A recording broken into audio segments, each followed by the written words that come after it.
espacio a los jóvenes. Me encanta ver a los jóvenes opinando porque creo que es hora de generar una nueva generación en todos los aspectos de la sociedad. Totalmente de acuerdo. O sea, los jóvenes tenemos que asumir el rol y por eso me encanta esta iniciativa. Chévere, lo felicito de todo corazón. ¿Y tú crees que a tus 34 años Dalo se puede considerar un candidato serio que ha alcanzado la madurez política para ser considerado uno de los candidatos fuertes tal vez en esta próxima contienda electoral? Bueno, totalmente, y ese es el primer obstáculo o barrera que los jóvenes tenemos que sacarnos de la cabeza. Siempre nos han convencido de que nosotros somos para después. Por supuesto. El joven no, pero tú todavía no. Desde que somos niños, pues no. Desde que somos niños está la reunión de los padres, tú quieres hablar y, ya papito, usted cállese, que estamos acá hablando entre adultos. Entonces te acostumbran a eso. Y hoy en la clase política no es diferente. Cuando inicié en el fútbol, por ejemplo, claro, el juvenil tenía que pagar los platos rotos. Entonces los jugadores ya con años en el fútbol, van a verme los zapatos, ándalo aquí, tráeme la ropa. En una etapa difícil, porque entonces, la selección no era llena de éxitos. Exactamente. En esa época. Entonces ahora en la política es similar y yo he venido luchando contra corriente, me he ido haciendo un nombre, me tocó crear un partido propio, he tenido que luchar por el espacio de los jóvenes y no solo que me siento capacitado para el cargo que hoy ostento, que es la presidencia de la República. Pienso que soy el único candidato que está realmente preparado para ser presidente. Okay. Porque es verdad que hoy tengo 34 años, voy para 35 años, pero esto es como que un abogado toda su vida se preparó para ser litigante. Así es. Un doctor toda su vida se preparó para salvar vidas. Hay quienes toda la vida nos hemos preparado para ser presidente de la República, para ser político, y yo no he hecho otra cosa en mi vida. No soy distinto a otros jóvenes. No soy más preparado que otros jóvenes, soy exactamente igual, solo lo represento a la juventud en el campo de la política y me siento totalmente apto. Es más, hay candidatos que dicen estar liderando las encuestas y que están pidiendo que Dalo Bucaram no esté en el debate en el que ellos están. Claro. Entonces, si soy tan joven, si no estoy preparado, si políticamente me falta, ¿cuál es el temor de enfrentarme en un debate? Ahora, Dale, hay una pregunta que yo siempre he querido hacerte y ahora que tengo la oportunidad, pues te la hago. Mire usted, o sea que usted antes de mí ya me pensaba. No, ¿sí? Yo ya pensaba en esto. Y te digo por qué. Porque cuando tu padre salió de la presidencia de la República, y en el 1997, tenías 15 años, 14 o 15 años. Iba a cumplir 15 años. Entonces, ¿cómo fue para ti el día que él le tocó salir de la presidencia? ¿Recuerdas ese día? Mira, fue exactamente igual que el día que ganó.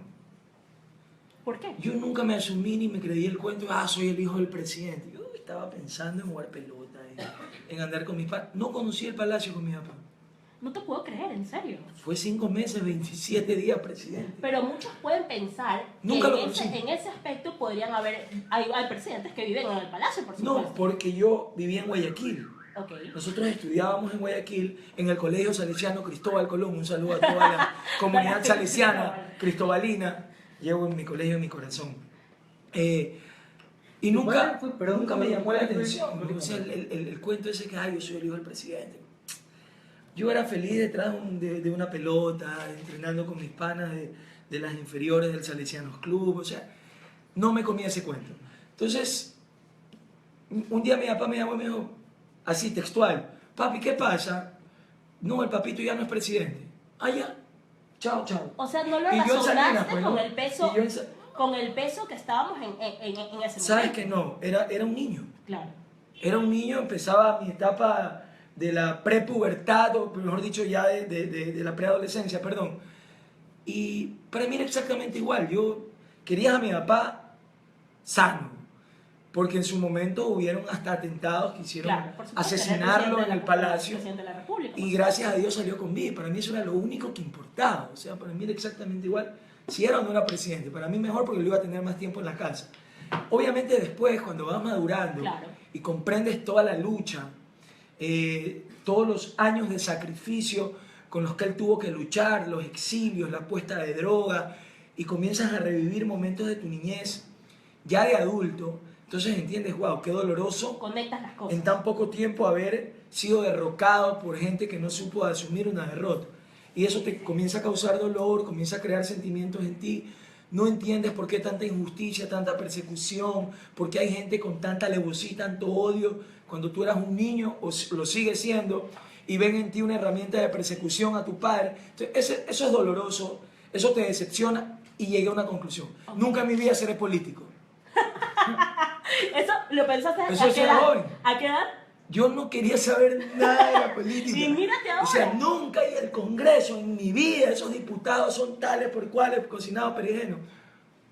Pero sabes que Dios te educa y Dios te enseña que cada uno de nosotros tenemos un propósito en esta vida. Y hoy yo soy un hombre 100% realizado, 100% feliz por lo que he construido de la mano de Dios. Primero, mi mayor obra, que es mi familia. Y segundo, porque lo que he querido hacer en mi vida lo he conseguido, a pesar de la adversidad. Entonces, hoy sé que para un hombre con fe, todo es posible. Paradójicamente sometes a tu familia ahora a que se metan como que en el hoyo, en el centro del huracán, porque tus hijos tienen casi, creo que la mayor tiene casi que la edad que tenías tú cuando tu padre llegó a la presidencia. Sí. ¿Cómo ves que ella lo maneja en este rato versus como tú lo manejaste en su momento? Bueno, mira, yo a mis hijos los he prácticamente entrenado. Como equipo de fútbol. No, los he entrenado para saber asimilar las críticas. Porque yo sé que los niños, por el propio hecho de no tener malicia, muchas veces repiten lo que escuchan sin filtro. Ok. Ups. Ahora sí, estamos aquí en mi programa. Continúa. Sí. Entonces, desde muy chiquito, yo los senté y les dije, miren, a ustedes en el colegio les van a decir que el papi es esto, lo otro, cocinado y lo de aquí, ¿verdad? Ustedes saben que el papá no es eso, ustedes viven en su hogar lo que son sus padres. Así que tranquilos, tómenlo relajado. Y ellos están súper blindados ante eso. Gabriela, cuando me escuchó que yo a mi hijita de 6 años le estaba diciendo que le iban a decir que el papá era ladrón, que el papá lo de aquí, que el papá... Oye, ¿qué le estás haciendo a mis hijos? Se me quiso venir encima. Hoy me entiende. Claro. Porque incluso ya ha ellos pasado. funcionan la política también. Ya ha pasado. Y ellos dicen, ah, sí, como que yo ya sabía que me iba a decir eso y no me importa porque mi papá es esto, es lo de aquí, yo lo amo, por lo de aquí, por lo de acá. Entonces, como que los blindé, pero en base a la experiencia que yo sufrí. Por supuesto. Justamente eso te iba a preguntar. De una u otra forma, toda la historia que tú viviste con tu papá se volvió parte de la historia de la política nacional, pues, ¿no? ¿Tú no crees que en algún punto, hace poco vinimos de un proceso presidencial en Perú, con Keiko Fujimori, que a lo mejor le terminó afectando la historia que tuvo con su padre también? ¿Nos puede pasar lo mismo acá con Dalo Bucaram? Han buscado un entrevistado medio parecido a mí, estoy viendo la barba. De hecho, te iba a decir... Esto parecido. Sí, sí, sí. Sí, no, vea, mírenlo, por favor. De hecho, te iba a George, decir... salude. Hola. Ya, comencé a verme en él, ¿no? Entonces dije, ¿por qué se me Sabe pelo. parece? Oye, ¿Ah? me he ahorrado un montón de taxis porque me dice usted Dalo Bucaram. En serio, me he ahorrado un montón de Pero no ha taxis. hecho volador. No. Está bien. Pero bueno, entonces, ¿crees que podemos... Sí, sabes que sí. Eso me ha servido muchísimo hoy para poder comentarle a mis hijos sobre este tipo de cosas. Pero, sin lugar a duda, cada una de esas cosas formó mi carácter. O sea, no es nada de lo que yo, ay, porque mi papá hizo política. De hecho, mira, yo amo lo que hago. Y no voy a descansar hasta lograr que en este país exista un concepto de que la política no es la corrupta, que la política es honesta, que los políticos pueden ser honestos, porque tenemos ya el cliché, estamos convencidos, todos los políticos roban. Mentira. Tenemos que los jóvenes cambiar esa visión política y la mejor forma primero es participando. Claro. De nada nos sirve que, no, es que este es lo de aquí, es que este es lo de acá, es que este más aquí y este más allá. Y te quedas cruzado en la hamaca de tu casa siendo un crítico inconsecuente de lo que sufre tu pueblo.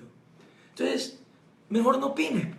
Si no estás dispuesto a mojarte el poncho, mejor no opines. Si estás dispuesto a ir a una arena muy dura como es la política, en la que se ve expuesta hasta tu familia por el odio y la sed de poder de los politiqueros de siempre a quienes estoy enfrentando en esta elección, entonces mejor no opines. Si te vas a meter, métete. Y aquí está el espacio y vamos, una nueva generación. Me encantaría. Yo lo celebro cuando lo veo de otras organizaciones políticas, ya lo dije. Entonces, mi lucha a nivel político es eso, cambiar ese concepto, además que tengo una lucha propia. Los medios de comunicación, en su gran mayoría, buscaron destruir mi apellido para avalar todas las acciones inconstitucionales que ellos habían legitimado a pesar de su ilegalidad, como fue el golpe de Estado en contra del presidente Abdalá Bucaram. Y buscaron destruir mi apellido. Yo veía canales de televisión que sacaban los Bucaram, las cucarachas. Y nosotros queríamos y pedíamos derecho a réplica. Y ni siquiera pagando el espacio nos dejaban defendernos. Mira, entonces hoy mi lucha es doble.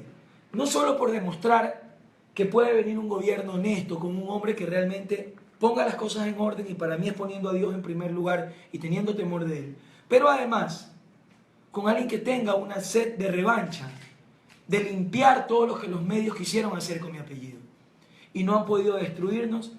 Para muestra un botón, yo he ganado 2 elecciones, las 2 únicas en las que he participado, porque el pueblo sigue respaldando con amor la lucha a la cual yo represento. Dalo, otra cosa que también creo que deberíamos aclararle un poco a la gente, dicen, y está esta teoría, de que para vencer a este gobierno, o para vencer al candidato del gobierno, tendría que ser un candidato único, y por eso se crea la unidad, eso es lo que se dice. ¿Cuál es tu postura al respecto? El Fuerza Ecuador no ha sido parte de esto. Cuéntame por qué. Porque somos noveleros. Los ecuatorianos somos noveleros. Entonces vemos que en Venezuela se unieron. ¡Ay, también unámonos, que esa es la receta! Lo de Venezuela es para Venezuela, lo de Argentina es para Argentina, lo de Ecuador es para Ecuador. Y esa es una máxima que hay que comprenderla. Los pueblos geopolíticamente se comunican en un solo idioma, que es el hambre. El pensamiento colectivo de los pueblos se traduce en el hambre que sienten en sus estómagos por culpa de estos desgobiernos, que hoy han presidido América Latina y que en un inicio comenzaron con una teoría válida. No se puede enfrentar a un proyecto político desconociendo su origen o pretendiendo desconocer el pasado. ¿Dónde radica la fuerza que tuvo en su momento el gobierno? En el pasado. No a las camionetas golpistas, no a la partidocracia, no a los feriados bancarios, no al manejo de la justicia, no a los militares dando golpes de Estado, no. Y fomentaban todo lo que el pueblo rechazaba y lo que queríamos cambiar, ese sistema, ese status quo que gobernaba el Ecuador. Ahí nace el concepto de la revolución ciudadana, que es el ciudadano empoderado del poder, enfrentando una clase política tradicional que había destruido la democracia, atentando contra la Constitución. Y nace Rafael Correa como un outsider que decía y hacía lo correcto. Okay. Y por eso muchos lo apoyamos. Yo lo apoyé. Y es ahí donde iba, porque de hecho... A mí me motivó, yo era un joven. Yo vi en Correa, me vi visualizado, yo dije, este es el hombre para cambiar al país, es un hombre joven, valiente. ¿Votaste por Rafael Correa? Voté por Rafael Correa, lo apoyé en la asamblea, lo apoyé para la consulta, lo apoyé en muchas cosas. Y no me arrepiento. No me arrepiento porque lo hice por convicción. Y si el tiempo retrocediera, lo volvería a hacer. Pero porque el que cambió fue él, yo no he cambiado. Okay. Él se convirtió en todo lo que criticaba. Él terminó convertido en el dueño del país, en el dueño de la justicia, en el dueño de los poderes y en todo aquello que él criticaba. Pero no por ello vamos a decir, antes el país era perfecto. Porque yo sí me acuerdo, pues, la época del gobierno en el que existieron más crímenes de Estado, que fue el de Febres Cordero.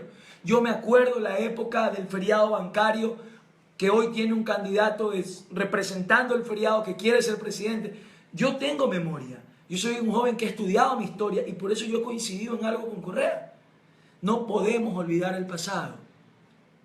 Pero lo que también es cierto es que Correa ya no representa el futuro. Ese futuro está representado en esta generación y tenemos que construir una nueva alternativa que direccione un cambio por el cual el país ha venido demandando y que hoy lamentablemente nos sentimos decepcionados, nos sentimos traicionados, nos sentimos utilizados.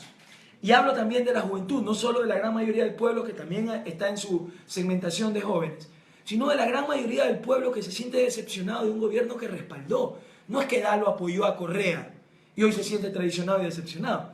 El 74% de los ecuatorianos respaldamos a Correa. Y hoy Correa no llega ni al 23% de intención de voto. Su candidato Lenín no llega ni al 24%. Hay un 50% que se siente decepcionado del gobierno. Me estabas contando fuera de micrófonos, Dalo, y esto es súper importante que la gente lo sepa, que tú recorres las calles y que te muestran el apoyo de la gente se acerca, conversa contigo y todo lo demás. ¿Qué palpas tú en la gente ahora que tienes, bueno, pues tienes a la mano la opción de sentir el cariño popular? Bueno, mira, a mí me encanta estar en territorio, como se dice políticamente. Donde las papas queman. En territorio, ¿verdad? A mí ese tipo de eventos, de convenciones en lujosos hoteles, donde hay 500 o 1000 empleados arengando mi nombre solo porque al final les voy a dar un sueldo en fin de mes por la chequera que se maneje. Yo no hago ese tipo de política. Para mí la política está en territorio. Y recordará usted que es una activa participante de las redes sociales. Así es. Que yo comencé en el mes de enero con el Dalo Te Escucha. Y el Dalo Te Escucha consistía en estar en territorio, hacer reuniones con 50 dirigentes barriales y escuchar qué era lo que los hacía sentir decepcionados. Okay. Y en función de eso nosotros fuimos construyendo nuestras propuestas. En función de eso hicimos una organización, que es la única organización que tiene el nombre de un dominio de internet, fuerza.es.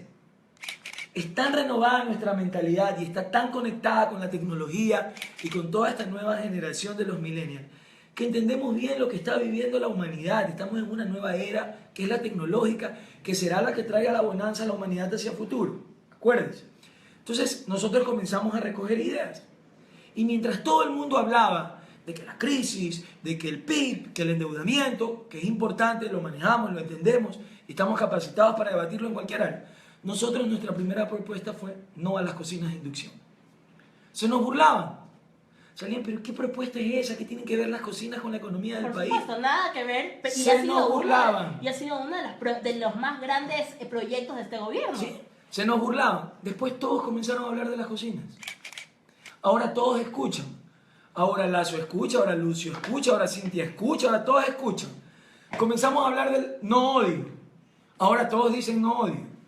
Dije que no queríamos las cocinas porque aumentaba el desempleo, porque mandaba el desempleo a miles de hogares ecuatorianos que viven de una cocinita en la calle, que qué hubiese pasado en el terremoto, los 14 días que se fue la luz y las cocinas hubiesen sido eléctricas. Nadie comía. ¿Verdad? Nadie comía 14 días, imagina. Y todos han comenzado a copiar. Es más, dije, esas joyas de las cocinas de inducción ni siquiera hacen cocolón. Y hace poco escuché a un candidato que parece que no tuviera para asesores, que no se le ocurre nada mejor que repetir todo lo que digo. Y digo exactamente lo mismo. Hablé de la escasez de medicina del Seguro Social, que parece que todos los ecuatorianos sufriéramos de la misma enfermedad, porque a todos nos recetan paracetamol cuando vamos a hacernos atender el Seguro Social. Por ahí la escuché también a mi buena amiga Cintia repitiendo lo mismo. Entonces sucede que este joven, que no está capacitado, que no está preparado, es el que les marca la agenda y el mensaje a todos los candidatos. Que me sigan copiando porque quiere decir que algo estoy haciendo bien. Y es precisamente porque nuestras propuestas nacen de la calle. Nacen de la gran mayoría de ecuatorianos que se sienten angustiados por la falta de empleo. Que salen día a día abajo de Radio Cristal a escuchar qué oportunidad de trabajo tienen para salvar el día y poderle dar de comer a sus hijos. Sea el almuerzo o la merienda, porque para las dos comidas no alcanza. Y eso no lo conoces si no estás en el territorio. Dale, si mañana fuera la presidencia, si ganaras la presidencia de la República, las elecciones fueran mañana, ¿cuál sería tu primera acción en tu gobierno? Bueno, depende en qué área. Lo primero que haces pisando Carondelet. Y eso para que la gente lo sepa. Lo primero que hago pisando Carondelet. Algo que quieras cambiar, que dices, esto en mi gobierno no va Es que hay desde lo mínimo hasta lo macro, ¿no? Lo primero que se te venga a la cabeza. Lo primero que haría es restablecer el cargo de primera dama. Yo creo que este país tiene que trabajar para la familia. Es importantísimo que el poder tenga un lado de sensibilidad, que el gobierno tenga un rostro de mujer. La mujer es la única que puede entender el sentimiento de la familia en su máxima expresión. Yo siempre he dicho que una mujer tiene la virtud y la capacidad de poder ser padre y madre. Un hombre jamás podrá ser madre. Y esa sensibilidad que Dios le dio exclusivamente a la mujer le hace mucha falta a este gobierno. Porque este es un gobierno con rostro tecnócrata, pero que tiene 0% de amor. No tiene una mujer que le esté hablando al oído del presidente, sensibilizando y diciéndole, papito, cálmate. Que se te baje la mostaza en la cabeza, que solo eres presidente, no eres el amo ni el monarca del Ecuador, cálmate. que eres circunstancial, no eres Dios. Y esas cosas mínimas, aunque parezcan graciosas, son muy importantes a la hora de gobernar.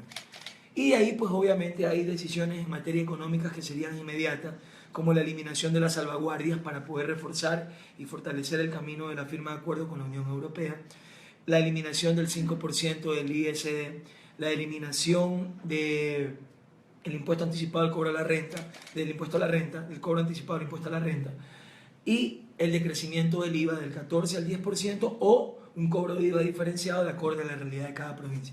Esas son decisiones en lo económico, en la parte humana. ¿Y en la parte Eliminaría un sinnúmero de impuestos. En la parte de la salud acabamos de lanzar una nueva propuesta, que es la creación del Seguro Social para la niñez, para combatir la tabla de mortandad de los niños de 0 a 2 años, que es un tema muy crítico, que nadie lo está tocando, y darle seguro a todos los niños desde que nacen, sin importar si sus padres están o no asegurados al seguro social. Aquí habría que hacer una alianza estratégica con los seguros privados, un acuerdo público-privado para que la seguridad privada en materia de medicina te ayude a asumir y también hacerse cargo un poco de la atención ambulatoria para que no exista tanta demanda en el seguro social como sucede actualmente. No la barbaridad que leí por ahí de otro candidato, A ver. que está proponiendo que sea el pueblo el que decida si quiere público o privado. Eso es una barbaridad. Sabe que yo estoy pensando que me están inclusive hackeando porque hay ideas que las digo una noche y después las veo mal dichas el día siguiente y digo, Dios mío, tanta plata gastan en tantas cosas. Contraten un buen asesor, o si quieren contrátenme, soy asesor también, les puedo manejar la campaña para que no tengan que copiarme. Pero sabes que ahora, y qué chévere que toques el tema de la salud, porque justamente una empresa decía que iba a quitar el tema de cubrir a los agentes de trabajos, no iba a tener el seguro corporativo como tal, precisamente por la nueva ley que se viene implementada en la Asamblea Nacional. Ahora, conversando con respecto a lo que tú acabas de plantear en este rato, que propones alianzas, ¿cómo ves aquí el tema de lo que está pasando con este seguro? No digo nombres por tema de marcas, pero va un poco con el asunto de que el gobierno se ha mantenido, de que el IES es completamente fiel al tema de que puede ser completamente competente en la salud, y eso pues la gente dice que es uno de los principales logros de este gobierno. ¿Cómo lo ves tú? El IES es totalmente competente para abarcar el sector social de la salud. Se puede estudiar la posibilidad de una alianza pública-privada con los seguros privados para que exista, por ejemplo, una gama de doctores que estén afiliados a un seguro, a un acuerdo entre lo público y lo privado y puedan recibir una cantidad X mensual para ir recibiendo pacientes y que el seguro social no esté lleno de gente esperando una cita. 3, 6 meses esperando una cita sin un médico que los pueda atender. Entonces, para atender esa demanda, se puede analizar una alianza estratégica pública-privada para acaparar aquello. Pero lo que hace el gobierno es errado, porque el gobierno quiere obligar al seguro privado, quiere amenazar a la medicina privada. Y ese no es el camino no es la fuerza. El camino es el diálogo, el camino es el consenso, el camino no es meterle la mano al bolsillo al ecuatoriano y cobrarle cada día más impuestos. El camino es descansar la economía con la empresa privada, flexibilizar las leyes para que ellos puedan recuperarse y acaparar las tasas de desempleo, generar proyectos en que lo público y lo privado funcionen estratégicamente para que la empresa privada pueda generar mayores plazas de trabajo y asimismo oxigenar los bolsillos de la empresa privada para que puedan recuperarse. Pero la receta es equivocada, se quiere suplir. Me bajó el precio del petróleo, pongo más impuestos. Utilizan un tema tan sensible como el terremoto para subirnos los impuestos a todo el Ecuador. Y una vez que se recauda, utilizan los fondos para otra cosa. Entonces, ¿de qué estamos hablando? El gobierno se acabó. Y eso el pueblo ya lo entendió. El presidente Correa lo sabe, por eso no va a la reelección. Este gobierno se acabó, créame, escúcheme que lo digo hoy y queda aquí grabado. 10 de octubre. El día de mi aniversario de bodas, ese es mi regalo. Este gobierno se acabó. El pueblo está buscando una nueva alternativa, está viendo opciones y se va a decidir, ¿sabe cuándo? Los últimos 2 meses. Ahí va a tomar una decisión después de haber escuchado todo el bagaje de propuestas, analizado todo el bagaje de candidatos. Ahí va a tomar una decisión. Hasta eso hay que construir un proyecto que represente esa nueva alternativa, que se aleje del odio, porque aquí está el odio del correísmo y el odio del anticorreísmo. Aquí está todos aquellos que piensan diferente al gobierno son odiados y perseguidos por el gobierno. Todos aquellos que odian al gobierno se unen por odio al gobierno. Y no hay nadie que hable de paz, de estabilidad, de diálogo, de amor, de futuro. Y nosotros estamos por eso en esa posición, queriendo construir un proyecto, escuchando al pueblo y en función de eso construir y presentarlo con la inscripción de nuestra candidata. Dalo, una propuesta, una de tus propuestas de campaña es básicamente hacer una consulta popular o convocar a un referéndum para aprobar o negar 30 enmiendas de la Constitución. Al menos. Al menos. ¿De cuáles se tratan? ¿Cuáles son las cosas buenas? ¿Cuáles son las cosas malas de este gobierno? ¿Vamos a reducir el tamaño del Estado? ¿Qué es lo que pasa con la Cenecit? Que por ahí escuchaba que un candidato te había copiado mal la propuesta.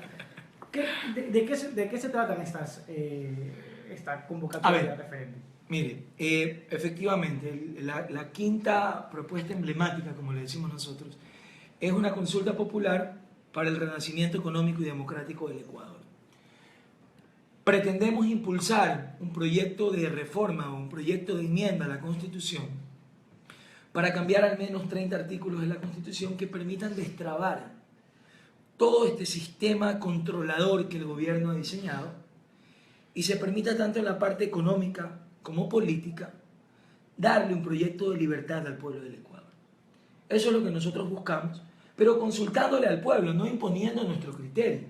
Nosotros queremos preguntarle al pueblo si está de acuerdo con cambiar ciertas cosas.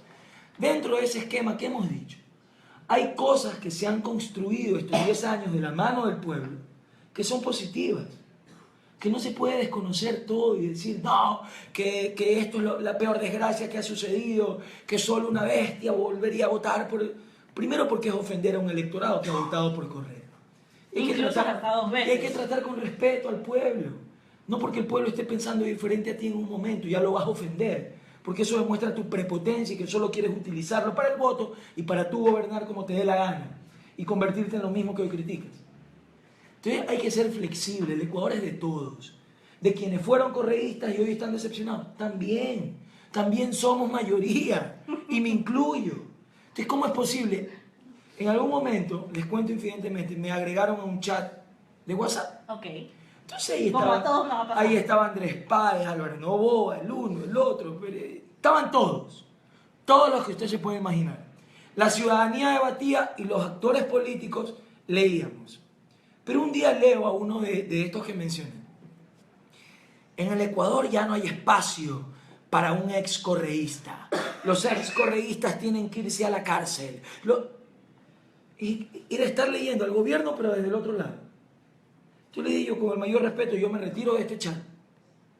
Primero, no porque yo fui correísta, porque yo no es que fui correísta, yo voté por una tendencia que representaba al pueblo y que el pueblo había decidido para el Ecuador. Y yo coincidía con esa visión en ese momento. Pero si no hay espacio para quienes votaron por Correa, nunca van a ganar las elecciones. Porque fueron su mayoría, pues, en el momento. Claro, por supuesto. Fueron la mayoría en el momento. El como odio los cega tanto que no les permite ver esas cosas. Nosotros invitamos a todo el mundo a participar, a acabar con esa etapa de odio y a proponer un proyecto en el que entremos todos. Entonces ahí hay que saber reconocer ciertas cosas. Los medios se ponen bravos conmigo porque me dicen, me imagino que usted gana la presidencia y lo primero que hace es derogar la ley de comunicación. No. ¿Por qué? La ley de comunicación va a seguir vigente porque es necesaria. Pero que hay que derogar la Supercom, que es un ente controlador, no regulador, que persigue a los medios de comunicación, que busca silenciar la voz de todos los ecuatorianos. Eso es verdad. Eso hay que eliminarlo. Ahí viene el otro candidato, copia mal la propuesta y dice, yo lanzaré al tacho de la basura la ley de comunicación. Usted está mandando al tacho de la basura los derechos de los artistas que les permiten hoy sonar en la radio el 1 por 1, por ejemplo. O sea, Que a cada canción extranjera esté una canción nacional y va a botar a la basura el tacho los derechos de los artistas. Yo estoy casado con un artista que representa el arte a nivel nacional. Voy a atentar contra los derechos de los artistas, no porque sea mi esposa, sino porque tenemos que trabajar en el arte también. Viene el tema de educación. Nosotros dijimos, vamos a eliminar el examen de ingreso y vamos a acabar con tanta burocracia. ¿Por qué? el Ministerio de Educación, CNC, Ministerio de Cultura y Ministerio de Talento del Ramo. Los cuatro hacen lo mismo. Claro, es verdad. Unifiquemos, no cuatripliquemos la burocracia, pongamos una nueva tasa salarial para que no tenga que haber despidos masivos, achicas el tamaño del Estado, ahorras dinero y no creas tanta burocracia que te hace malgastar el dinero mientras el pueblo se está muriendo de hambre. Y propusimos dentro de ese esquema que el CENESID pase a ser parte del Ministerio de Educación, eliminando el examen ENES, que es el que atenta contra el derecho de los jóvenes a estudiar libremente lo que quieren. Esa fue nuestra propuesta. Salió el candidato Copión, es que ya no se me ocurre decirle otra cosa, y dijo, vamos a tirar al tacho de la basura el CENESID. Usted sabe que en el CENESID hay miles de jóvenes becados en el extranjero. Entonces lo va a botar a la basura solo porque no entiende cómo funciona el nuevo aparato estatal. Porque el Ecuador no es un banco y el Ecuador no es de los bancos. Los banqueros tienen que hacer banca y los políticos tienen que gobernar porque gobiernas también con emociones. Pero el Estado y el necesita problema, de la banca también. el Estado necesita de la banca, ¿verdad? Porque es donde nosotros usualmente guardamos nuestros depósitos, a pesar de aquellas malas experiencias que hemos tenido, como la época del feriado, donde el candidato tuvo un rol protagónico. Pero, ¿cuál es el problema de la banca en el poder? Que la banca no tiene corazón, por una sencilla razón, solo piensa en números. Mire lo que pasa hoy en Argentina. Está gobernando la extrema derecha y dice, para recuperar la economía tenemos que subir 600% los impuestos. Y el pueblo que se joda. Entonces, como es la única forma que el papel le dice que se van a recuperar, no entienden que el papel no tiene hijos, que al papel no se le enferma la madre, que al papel no se le enferma el hijo, que al papel no le llega el pago de las tarjetas en fin de mes y que no puedes hacer solo lo que el papel te dice, porque estás jugando con la vida de miles y millones de ciudadanos que no tienen ni siquiera para lo mínimo. Visiten los sectores rurales. Yo he estado visitando los sectores rurales, estuve en el sector de Agua Fría, Cantón Santana, provincia de Manabí. Primero, 5 o 10 kilómetros de polvo para que los niños caminando lleguen a la escuela. Las escuelas, 4 paredes mal puestas, donde ni siquiera sueñan con tener una computadora. Pero uno de los roles protagónicos de este gobierno es el tema de las escuelas del milenio. Pues. Bueno, lamentablemente el sector rural, el sector campesino, el sector agrícola sigue abandonado. Y es una lástima, porque el futuro del Ecuador está en su tierra, no en el petróleo. Y esa es una de las cosas que tú has tocado recientemente, aprovechando que lo ya los escuchará el resto, ya mismo. Hablando del tema de la agronomía que dices tú, que es la capital del sustento de este país. Tú no te basas en el petróleo. El Hablas de la agronomía. 70% de nuestro país es agrícola. Ahora hay que hacer que no solo sea agrícola, que sea de agricultores. Ahí están nuestras tierras botadas mientras seguimos llorando por el precio del barril del petróleo. Si toda esa plata del petróleo lo hubiésemos invertido en la tierra y hubiésemos puesto a producir miles de hectáreas de tierra en el Ecuador, hoy fuéramos un país mucho más productivo y mucho más competitivo. Pero nos dedicamos solo a leer el oro negro porque el economista solo leyó el papel. Y a él el papel le decía que el petróleo no iba a bajar hasta el 2018 y que en el 2018 recién bajaría a $80. Y ahí dijo la barbaridad que no importaba, porque el Ecuador estaba listo para gobernar con un petróleo de $20. La lengua lo castigó, el petróleo llegó a $20 y no sabía qué hacer. Entonces, la geopolítica tiene que ser entendida por los políticos. Desde el 2014, usted puede revisar mis tweets que le vengo diciendo al presidente que el petróleo iba a caer a $20 por la crisis del Medio Oriente, por la guerra de Irán con Arabia Saudita, que Estados Unidos era socio estratégico y que iban a tirar el precio del barril del petróleo al piso, y no nos supo escuchar. Entonces, eso solo los entendemos quienes tenemos 34 años, sí, pero haciendo política.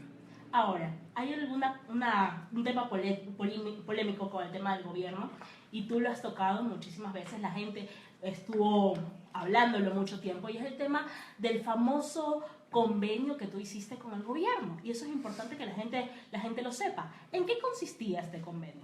Ahora, nosotros teníamos un acuerdo con el presidente que iba desde el campo legislativo al campo político. Usted recordará que en la primera ocasión que Correa es presidente, él va sin diputados. Así es. ¿Verdad? Los primeros diputados que respaldaron ese proyecto para ir a la consulta popular y para ir a la Asamblea Constituyente fueron los diputados del entonces PRE, entre los cuales yo no estaba. Pero yo lideraba las conversaciones políticas por pedido de Correa. Porque Correa había dicho que con el único del PRE que quería hablar era con Dalo Bucaram. Le caías bien, le caías bien. Al parecer sí. Ahí nos sentamos y llegamos a un acuerdo de viabilidad en el campo político para ir a la consulta, para ir a la Asamblea Constituyente. Y nuestra petición fue: presidente, nosotros no queremos ningún favor de usted. Nosotros queremos que por fin exista justicia, que fue una de sus promesas.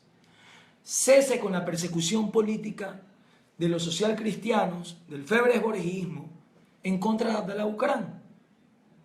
Y en derecho, permítale que regrese a su patria, porque sus juicios son totalmente amañados. Él se comprometió en revisarlo, lo revisó y adquirió un compromiso de que no iba a permitir esa persecución y que en la Asamblea de Montecristi le iba a dar amnistía a Gustavo Noboa, Alberto Dajic y Abdalá Bucaram. Le dieron solo a Noboa, no le dieron ni a Dajic ni a Bucaram. Incumplió por primera vez el acuerdo. Okay. Venían las elecciones del 2009. Oiga, les estoy dando esta exclusiva, nunca lo he contado así. Me gusta, Es que me gusta. justamente. Sí. Y volvimos a conversar. Venían nuevas elecciones, yo iba a ser candidato a la alcaldía de Guayaquil. Quería enfrentar a Noboa. ¿Qué edad tenía en aquel entonces? 26 años. Admirable, Y ¿verdad? llegamos a un acuerdo político en el que nosotros respaldábamos indirectamente la candidatura presidencial de Correa a la reelección o a su primera elección, supuestamente con la nueva constitución, año 2009, pero no a sus diputados, y que nosotros íbamos con diputados propios. Correcto. Ahí, por problemas internos que poca gente conoce, con dirigentes del pasado que estuvieron en el PRE, tuve que asumir la candidatura nacional a la Asamblea. Me ponían el 0% en las encuestas hasta el último día. Lo recuerdo. Hasta el último día decían: dalo, payaso, no va a entrar nunca. Es un niño. Exacto. Y llegamos a la Asamblea Nacional con 3 representantes. Todos los que éramos Nueva Era, que era Gabriela, Saruca y Dalo. Yo llego a entendimientos políticos al interior de la Asamblea y logro hacer 11 votos. Y creé un colectivo llamado AE, que era una alianza por la autonomía de los municipios y todo esto. Conversamos con el presidente, a él le faltaban como 7 votos para ser mayoría. Hicimos un acuerdo estrictamente legislativo para aprobar ciertas leyes. Nosotros teníamos la ley del deporte, que de hecho yo la redacté, tenía otras leyes en el campo de la salud para el tema del cáncer, del humo en las discotecas y un sinnúmero de cosas. Y llegamos a ese acuerdo. Comenzó a funcionar el acuerdo. Dentro de esos diálogos, presidente, ¿y qué pasó? Pues usted no cumplió con lo de Montecristi. Vaya a la Corte Constitucional, que en la Corte Constitucional voy a hacer que se acabe esa persecución en contra de Abdalá. Le entregué los cassettes de las conversaciones de Nebot Verduga, todo. Dijo: junio del 2009 Abdalá Bucaram está en el país. Lo volvió a incumplir. Y así fue el 2009, y así fue el 2010, hasta la reelección de autoridades internas en la Asamblea en el 2011, hasta que vino un rompimiento que fue principalmente por la ley de comunicación. Entonces, de alguna manera, sí hubo algún tipo de apoyo o de acuerdo al correísmo. Pero si yo no lo he negado jamás. Cuando Correa comenzó a querer controlar el país como que fuese su hacienda, como un nuevo dueño del país, comenzamos a chocar. Pero aún así, cuando tuvieron ese problema, yo recuerdo claramente una imagen en la que estaban entregándole las credenciales porque creo que había ganado la reelección a la Asamblea, y tú le quisiste dar la mano a Rafael Correa y te la negó. ¿Por qué con ese...? También se los voy a contar con pelos y señales, Dígame, cómo fue dígame. eso.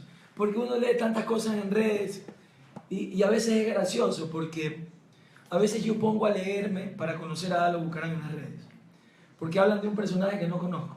Entonces, lo conozco según los comentarios que me critican, pero ahí leo que, bueno, un sinnúmero de cosas que me han inventado, pero bueno, es parte de la democracia, así que quienes me critican, que Dios los bendiga. En todo caso,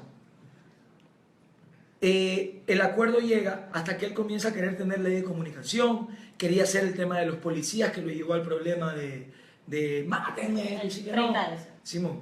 Entonces, ahí comenzamos a chocar. Entonces me decía: pero ¿cómo no puedes querer votar por la ley de comunicación? Si los medios han hecho pedazos a tu papá, que siguen. ¿Y tú qué has hecho por cambiarlo? Le decía yo. si tú mantienes intacta esa persecución, tú mantienes intacta la obra social cristiana, porque él se refería en los peores términos y epítetos al alcalde de Guayaquil y al Partido Social Cristiano. Pero cuando yo vi que su sed era él controlar los medios, yo le puse un stop. Y por eso en esa asamblea no se aprobó la ley de comunicación. No la pudo aprobar. Y esa era una pica que él tenía, porque inclusive ya después, cuando habíamos roto el acuerdo, él quería aprobarlo y nunca lo pudo hacer.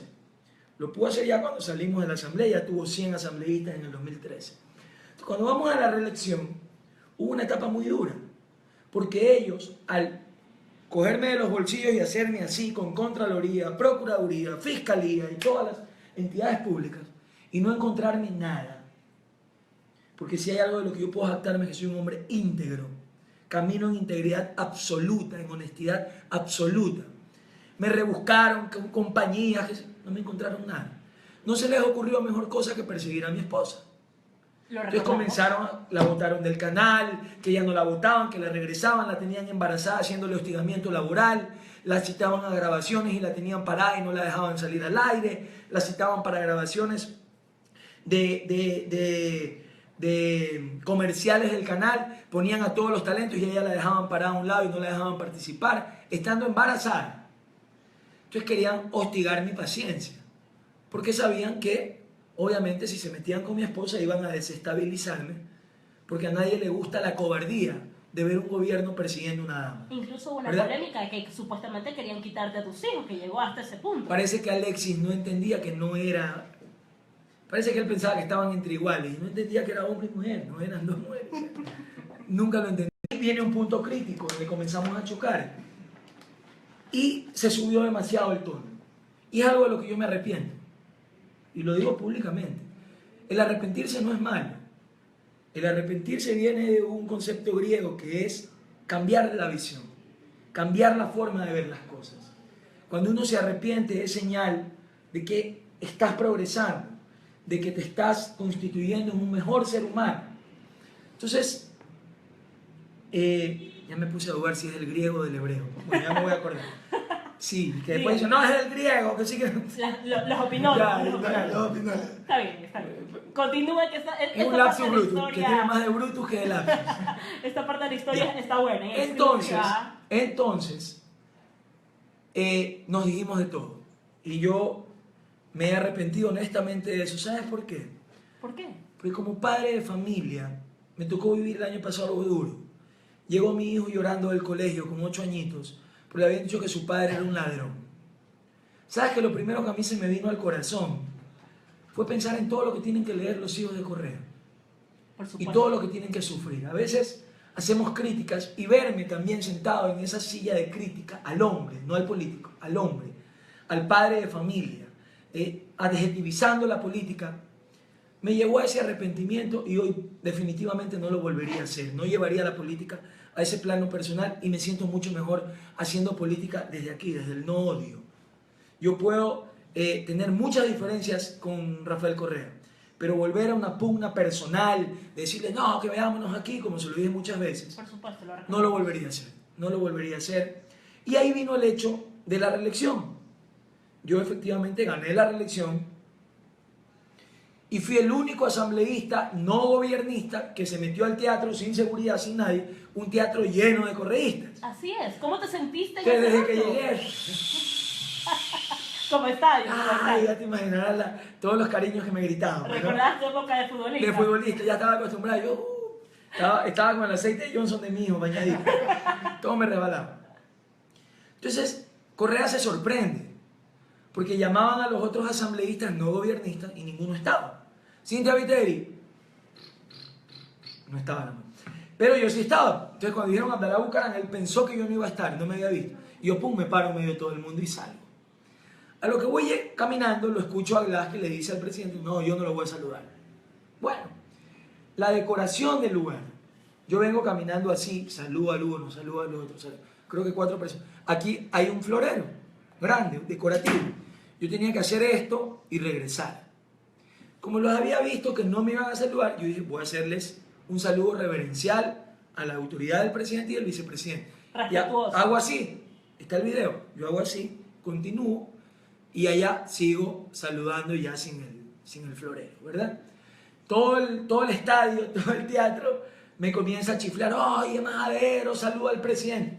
Y por eso yo regreso, para demostrarles que ellos no iban a darme la mano. Yo sabía que no me iban a dar la mano.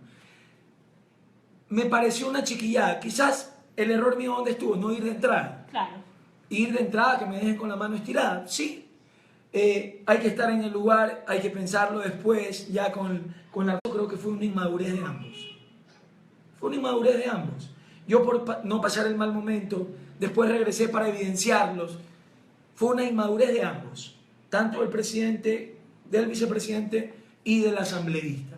Porque un presidente que va a una cumbre y le da la mano a Álvaro Uribe mirándolo mal, cuando supuestamente había bombardeado a soldados ecuatorianos, cuando supuestamente había infiltrado y había irrespetado las fronteras, ¿cómo es que no le da la mano a un joven por supuestos errores?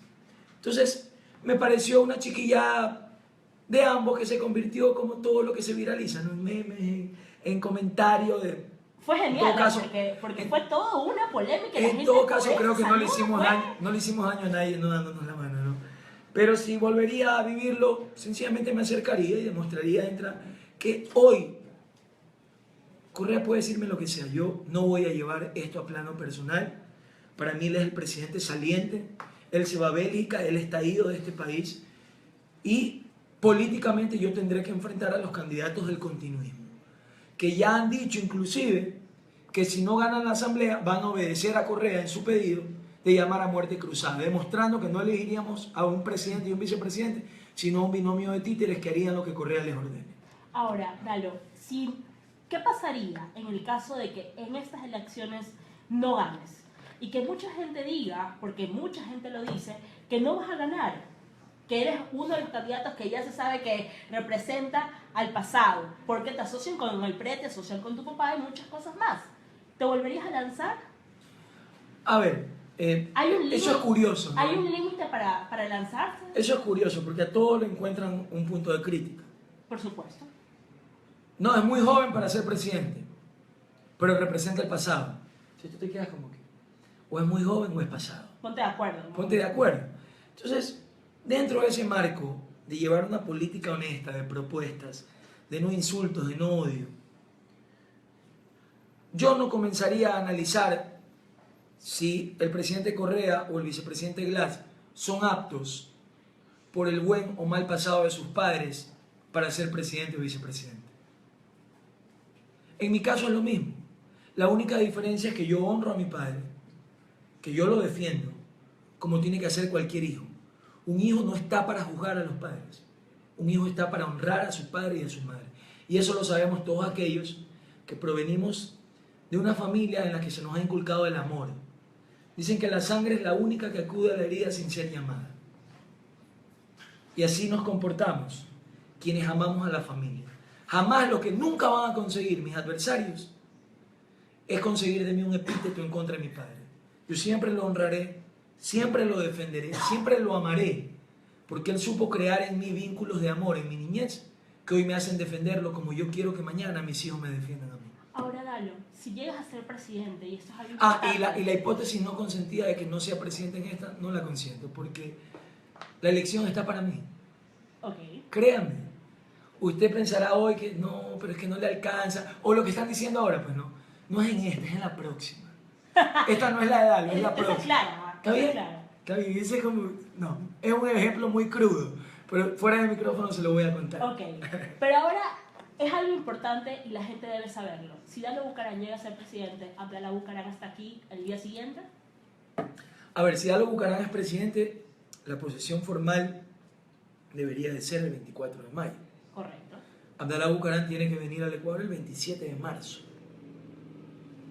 O sea, Abdalá Bucaram estaría aquí, sí, en el cambio de mando de su hijo. Obviamente, voy a invitarlo, va a ser un invitado de honor para mí en la primera fila. Me va a encantar. No pude estar con mi padre cuando me gradué de colegio. No pude estar con mi padre cuando me gradué de universidad. No pude estar con mi padre el día que debuté en primera división. No pude estar con mi padre en ninguno de los nacimientos de mis 4 hijos. Sueño con estar con mi padre el día que me ponga la banda presidencial de este país. Lo sueño. O sea, confirmado. Pero es que tiene que estar porque ya hay una resolución de la Corte Nacional de Justicia que dice que el 27 de marzo del 2017 Abdalá Bucaram puede venir al Ecuador. Es decir, que no sería culpa de Dalo, sino de la resolución que está hecha. No es que, a ver, no es que no sería culpa de Dalo, es que ya hay una resolución de la Corte Nacional de Justicia que así lo obliga, porque ya es ley, Okay. ya es algo ejecutorial. Si dependería de mí, pero no lo dudaría 2 segundos. No lo dudaría 2 segundos. Porque Abdalá Bucaram es el perseguido político más grande que tiene el Ecuador y la historia del Ecuador. Ningún otro político ha estado 20 años exiliado por juicios amañados. Olvidémonos de la culpabilidad o inocencia de Abdalá Bucaram. Olvidémonos por un segundo de eso, porque eso lo dirá la historia. Así es, correcto. ¿Ya? El propio Jesucristo, guardando las distancias incomparables, fue apedreado por la humanidad diciéndole de los peores horrores. Imagínese un común humano como Abdalá Bucaram, como Dalo Bucaram, cualquiera de nosotros. Pero si la ley establece que para cesar a un presidente en funciones necesitas de las 3/4 partes del Congreso y de un juicio político, y si para posteriormente enjuiciarlo necesitas de la autorización del Congreso que a través de un juicio político compruebe la culpabilidad del presidente de la República para avalar el juicio penal, y ninguna de esas cosas se cumplió, el juicio no merece análisis. Un estudiante de Derecho lo sabe. Entonces, la ley está escrita para acabar con la aplicación indebida de ella, de los afectos y desafectos que pueda originar un ciudadano. Entonces, el principio básico del respeto al debido proceso decía que Abdalá Bucaram tenía que ser llevado a un juicio político, no existió. Que tenía que destituirlo las 3/4 partes del Congreso, no existió. Que su enjuiciamiento penal tenía que nacer de la autorización del Congreso Nacional, no existió. Sus juicios son nulos. Entonces, si hubiese dependido de mí en el futuro el retorno, pero no lo dudo 2 segundos, porque yo no he luchado por el retorno de un líder político, yo he luchado por el retorno del abuelo de mis hijos. Y se dice, y esto es importante que la gente lo sepa, que podrían cooptar tus posibilidades políticas por el tema de ser hijo de la persona que eres. ¿Tú lo piensas así? Yo les cambio la pregunta. ¿Podría ser candidato a presidente si no fuera hijo de Abdalá Bucaram? Entonces, siempre el cristal tiene 2 visiones. En las reuniones sociales de jóvenes, ¿qué edad tenías? Disculpa esta falta de respeto de preguntarle la edad a una dama, pero ¿qué edad tenías cuando se fue Abdalá Bucaram? 6 años. 6 añitos, imagínate. Has crecido escuchando los peores horrores en contra de él, ¿verdad? Lo cierto es que cuando llegamos a una reunión social y comenzamos a analizar opciones, ¿quién podría ganarle a Correa? Esa era la conversación típica, ¿no? No, solo que venga el loco. Y se convertía ya en una conversación ¿Se común. plantea en serio? Pero se plantea. Sí, lo recuerdo. Abdalá Bucaram está tan acabado políticamente que solo si él viene podría hacerle calor supuestamente a Correa. Y el único candidato que fue impedido de participar en el 2003 fue Abdalá Bucaram. Por algo será. Porque si alguien ya no representa nada políticamente y me está gritando desde allá que me tienes miedo, que si voy te gano, yo le digo, venga papito, vamos y enfrentémonos. Eso hace un hombre de bien, eso hace un hombre competitivo, con un espíritu deportista como el que yo tengo. Pero... porque la competencia es sana. Es sana. Pero bueno, en este país ya regresó Dají, ya regresó Noboa, ya mismo hasta lo regresan a Maguar, a Luz. Pero el único que se lo mantiene 20 años allá es Abdalá Bucaram. Por algo será. La historia lo dirá. Yo nunca analizo la parte política porque obviamente está involucrado mi corazón. Pero como ser humano, la persecución hecha en contra de Abdalá Bucaram no tiene precedente en América Latina. Dalo, te hemos escuchado en varias ocasiones mencionar sobre tu temor a Dios y todo este tipo de cosas. Cuando seas presidente de la República, nosotros vamos a tener un gobierno laico, vamos a tener leyes que no tengan nada que ver con la religión, como lo que ha pasado, el reemplazo del ENIPLA con el Plan Familia, etcétera, etcétera, ¿no? La familia que no funciona, que no se ejecutan los presupuestos. Matrimonios gays y todo este tipo de cosas. ¿Qué piensas? A ver, estamos en un estado laico. La Constitución así lo establece, ¿verdad? Sí. Y eso obviamente no tiene por qué cambiarse. Es que yo soy un hombre que practica una fe cristiana. Pero eso es algo a criterio personal. Obvio, y eso una es fe importante que la gente cristiana, lo no he sepa. dicho religión. Son dos cosas totalmente Sí. diferentes. Yo no practico una religión X. Yo soy un hombre con fe cristiana. Mi fe es para mis adentros. ¿Qué tiene que ver eso con políticas públicas de gobierno? Que va a ser un gobierno de valores, que va a luchar por la familia, que dentro de nuestras enmiendas a la Constitución está poner a la Pachamama abajo de Dios, porque creemos que hay un desorden ahí. No puede estar la creación por encima del creador. Y creo que ningún país es tan grande como para no necesitar a Dios. Sí, y lo decimos abiertamente. ¿Que vamos a imponer eso? No, eso va a la consulta. Será el pueblo el que decida sobre esos temas, porque no tenemos por qué imponer nuestras concepciones en materias de gobierno. Entonces, todos estos temas que están en debate, que a veces se arman polémica por gusto. A veces yo he llegado a entrevistas, ¿no? Entonces me dice el entrevistador, pero usted es cristiano y si es presidente, ¿qué va a hacer con los homosexuales? Y yo le digo, ¿y usted por qué los discrimina? O sea, el prejuicio viene del entrevistador y no de Pero Dalo por el Bucaram. amor de Dios, ¿acaso que los homosexuales no son ecuatorianos? No tienen derechos establecidos en la Constitución. No han sido suficientemente discriminados y perseguidos a lo largo de la historia. Ahí están sus derechos. Y esos derechos tienen que ser respetados. Entonces, ¿por qué no me dice, si usted es presidente, qué va a hacer con los, qué sé yo, con los heterosexuales? ¿Es la misma pregunta o no? Así es. Somos ecuatorianos, ¿por qué los clasificamos entre homosexuales y heterosexuales? ¿Por qué? Somos ciudadanos ecuatorianos, todos obligados a cumplir con los mismos derechos y obligaciones. Cualquier tipo de derecho extra que se quiera alcanzar, tiene que decidirlo el pueblo. Porque si tú me preguntas a título personal, pero tú estás de acuerdo con... No, yo no estoy de acuerdo. Para mí el matrimonio es entre el hombre y la mujer. Eso no tiene por qué ser política de Estado, sino que, a pesar de que está en nuestra Constitución, si quisiese haber un cambio, tiene que ser consultado al pueblo. Y que sea el pueblo en mayoría el que decida. Creo que es lo más democrático. Por supuesto, estamos de acuerdo. Mi querido Dalo, ha sido un placer, Gracias. una hora completa conversar contigo. Me La quedo verdad- con más preguntas, pero bueno. La verdad es que nos quedamos con preguntas, pero la verdad es que el programa solo dura una hora. Quiero, por favor, que le digas un mensaje final a la gente que nos está escuchando en este rato antes de despedirnos. Bueno, primero agradecerles, felicitarlos por esta iniciativa. Un saludo a todos en el Facebook. Ahora sí estamos en vivo, aquí con estos excelentes tuiteros referentes de los jóvenes, que hoy estamos haciéndonos un camino propio, no solo en la política, sino también en los medios de comunicación. Así que felicitarlos, darles un mensaje de fe. Estamos ya cansados de los mensajes pesimistas, de que ya el Ecuador está sobreendeudado, ya no hay nada que hacer, la deuda es impagable, estamos endeudados a China, mañana van a hacer que en los hospitales le hagan la operación a nuestros hijos para que nazcan así. Ya estamos cansados de ese panorama. No, tengamos fe, pero asumamos nuestro rol protagónico, jóvenes. Cuando ustedes escuchen que a Dalo Bucaram le dicen que es muy joven, te lo están diciendo a ti. Es tal cual cuando vas a buscar un trabajo y te dicen que no, porque no tienes experiencia laboral. Yo no soy mejor ni peor que otro joven, solo los represento en el campo político, soy uno más.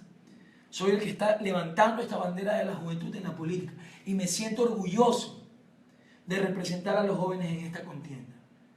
No permitamos que discriminen nuestros derechos, no permitamos que nos digan que somos para después.